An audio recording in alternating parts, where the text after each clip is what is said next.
A horrified onlooker realizes the attacker was wearing a bomb just as it detonates. In this explosive moment, FBI agent John Jones is caught in the devastating blast of a suicide bomber. Time seems to slow as debris and color erupt around him, his face twisted in shock and pain. His inner thoughts, "Why do people do the things they do?" pierce through the chaos, hinting at his deep confusion and need for understanding. The scene is chaotic, surreal, and hauntingly vivid, marking the beginning of John's unraveling. John drifts through moments of recovery, his body broken and his mind splintering. A firefighter and a doctor try to reach him, their voices distant as he quietly wonders why people become heroes or villains. At home, his wife tenderly adjusts his tie, but even this intimate gesture feels disconnected as John questions the nature of love. All the while, a strange presence, an alien intelligence, whispers fragmented words from deep within, trying to break through. Something inside him is awakening, and it's starting to speak. John sits in the doctor's office, dazed and disconnected, as the physician reviews his scans and explains that he's lucky to have escaped with only a mild concussion. But he fixates on the word lucky, flashing back to the blinding explosion that nearly killed him. After the appointment, he tries to ground himself with a cigarette, only to be scolded for smoking in the hospital. But John isn't just reacting. He's seeing something no one else does. Vibrant, colorful smoke seeping from nowhere. Confused and alarmed, he questions reality, already sensing that something inside him has changed. Outside the hospital, John walks coolly in his suit and sunglasses, cleared for duty, while his wife Bridget is visibly frustrated and confused. She's shocked by how much the doctor revealed to John about his personal affairs, and even more stunned that John wants to return to work immediately. To her, it's madness. He just survived a bombing, and now he's acting like nothing happened. John brushes it off, calling it the job. But Bridget pleads with him, reminding him how close they came to losing him. Her worry is raw, while John remains emotionally distant, hiding behind a calm, unreadable exterior. Bridget holds John close, reminding him that their son Tyler needs him, but John stays emotionally reserved, offering only brief reassurances. She shares that Tyler's been shaken since the bombing, and though they have a therapy appointment, there's a heaviness in her voice. Bridget feels isolated, missing the man John used to be before the task force consumed his life. As John flicks his lighter, the Martian presence inside him stirs again, recalling buried memories of a father urging his son to saddle up.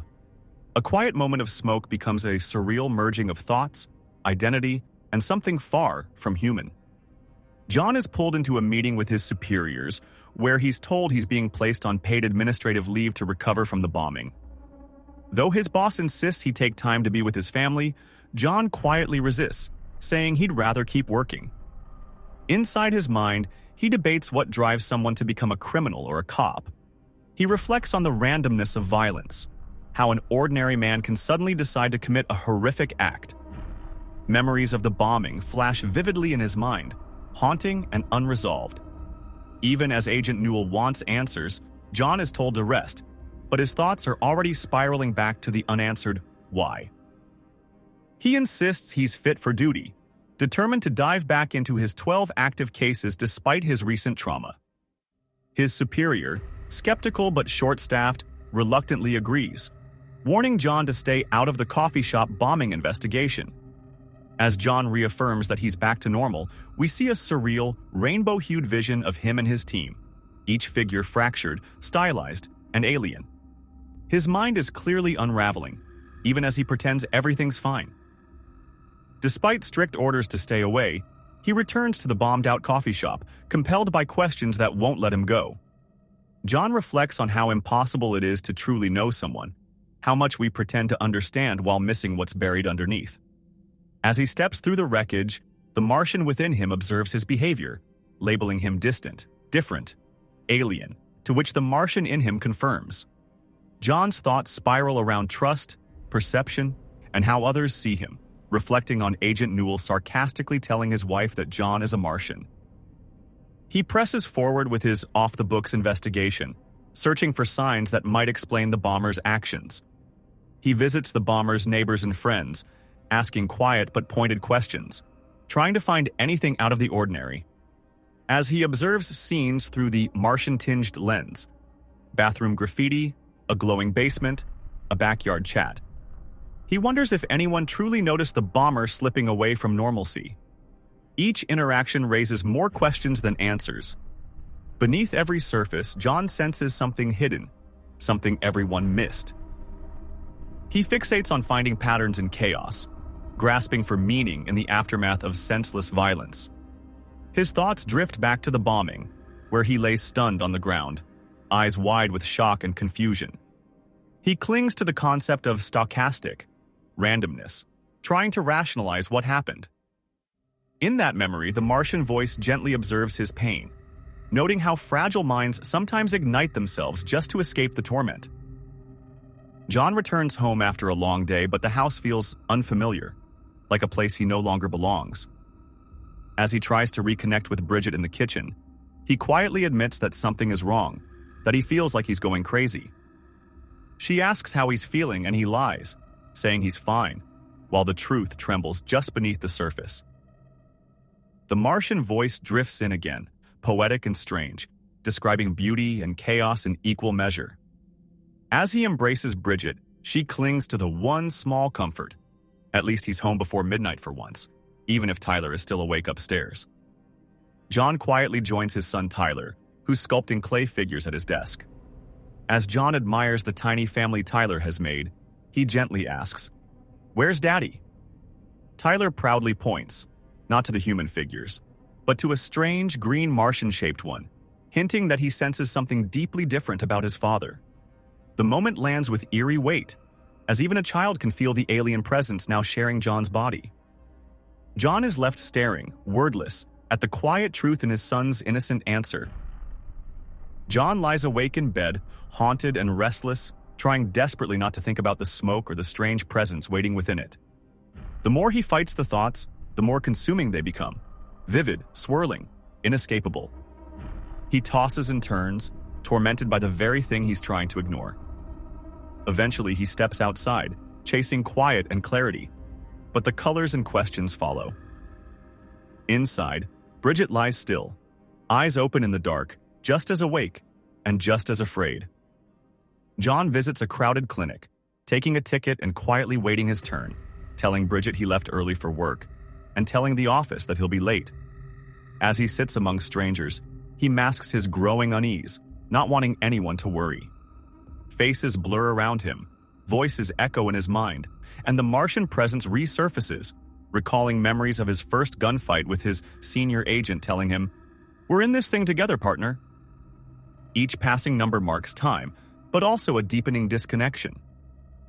Surrounded by people, John has never felt more isolated. He listens as the doctor calmly explains that his scans look normal and it's likely just stress, promising to confirm with more imaging, much to John's relief. But beneath the doctor's composed exterior, John senses a swirl of hidden panic, anxieties, exhaustion, and a mind near the brink. The Martian cuts through it all with clinical precision, reading the doctor like a book. Sweat, fatigue, critical collapse imminent. He visits the mother of the suicide bomber, calmly asking if she can think of any reason her son would have done something so horrific.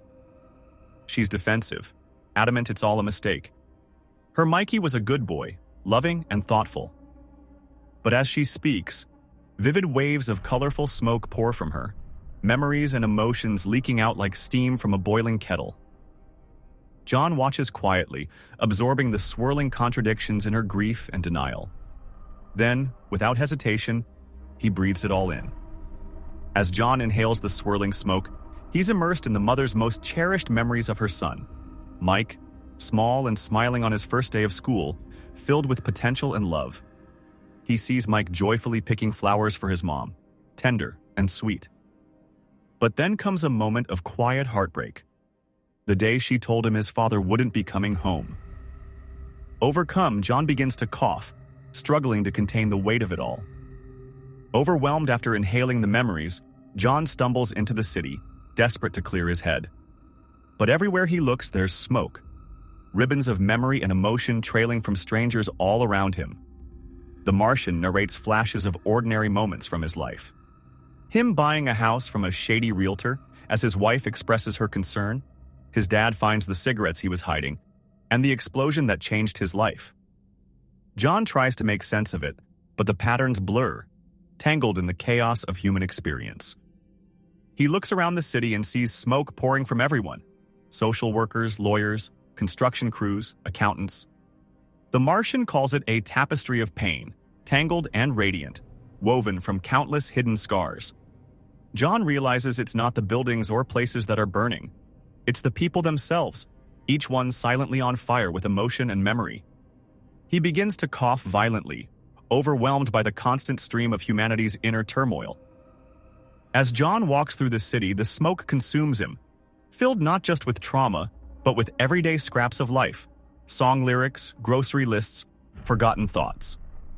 He coughs and stumbles through the haze, but something deeper stirs within it. A voice, steady and strange, telling him to breathe it in. He sees the Martian again, faint but constant, a presence nestled inside the swirling chaos. Each breath pulls him closer to something alien, something waiting. And John realizes with growing dread that whatever it is, it's always been there, in the smoke. He's completely overtaken by the smoke now, coughing and spiraling as the world around him twists into chaos. Everything blurs together: signs, faces, memories, all swirling around the ever-present red circle at the center: the Martian. He runs, desperate to escape, but the smoke clings to him, always just a step behind. The city of Middleton itself feels alien, as if nothing familiar remains. Even the most ordinary things, hydrants, pavement, his own reflection, have become strange, unknowable mysteries. John stumbles through the chaos, running with no clear direction, just the desperate hope of getting away. The city warps around him. Ordinary places like a police station now look alien and unreadable. The Martian voice speaks of hidden truths and life's secrets only visible from the outside. As John collapses into a kaleidoscope of color and confusion, something inside him snaps open. Gasping through coughs, he mutters, "What is this?" Just as the Martian announces, "Martian vision." He clutches his head disoriented, asking aloud who's speaking, only to realize the voice is both within and part of him. The Martian urges him to remember, and images rush back: the bomber, the vest, the detonation. He relives the explosion, the chaos, the fire, the scream of the strike. Coughing in the wreckage, John pieces together the moment everything changed. At the heart of it all, through the smoke and memory, he wonders quietly, what waited? He recalls the moment of the explosion, but the Martian corrects him. It wasn't a miracle that he survived, it was them. The voice reveals itself more clearly now. Not just one being, but a collective that the Martian refers to as us, that merged with John through the smoke. Visions flash through his mind. Violence, salvation, purpose, and something deeper awakening inside him. The Martian urges him to remember, to look closer, and to see the truth that's been hiding in plain sight. Now, it's John's turn to move forward, through the smoke. John's blank, wide-eyed expression stares out, haunting and hollow, as if he's been emptied out and remade. His face is marked with bandages, but it's his eyes, stunned, searching, that reveal how deeply changed he is. Below, we see the origin of that transformation. John lying fractured and broken after the bombing, frozen in the moment everything unraveled. The two images mirror each other, one the physical trauma, the other the psychic fallout. He's no longer just the man who survived. He's something completely different now. The Martian finally reveals itself in full, bold, abstract, and unmistakably alien, surrounded by warped shapes and a storm of color. Its expression is calm, almost amused, as it declares itself with eerie confidence. We're the Martian Manhunter. Below, the figure moves as a pool of chaotic color, tangled in emotion, memory, and transformation. It's not just a presence anymore, it's a force, fully awakened.